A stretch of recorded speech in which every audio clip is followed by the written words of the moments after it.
ito ay rated SPG. Striktong patnubay at gabay ng magulang ang kailangan. Maaaring may masiselang tema, lengguwahe, karahasan, sexual, horror o droga na hindi angkop sa mga... Matinding pagsiselos nga ang nararamdaman nito ni Matthew matapos nga ang pageant dahil nanalo nga itong si Ikit at si Drew.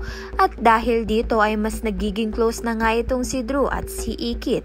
Nang dahilan nga ng pagsiselos nga nito ni Matthew dahil matapos nga siyang baste din ito ni Ikit ay si Drew naman nga ang pinapansin niya. Samantalang ginagamit naman nga ni Pia ang pagkakataon upang landiin nga itong si Matthew at kunin nga ang atensyon nito at siraan nga si Ikit sa kanya.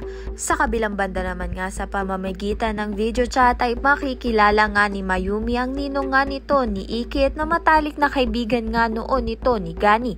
Kaya naman nga dito na nga makukumpirma na ang matagal na hinahanap nga ni Mayumi na anak niyang si Emily ay ito ngang si Ikit. Kaya naman nga't magkakaroon nga ng kaunting selebrasyon dahil nga nahanap na nga sa wakas ni Mayumi ang kanyang anak na itong si Ikit.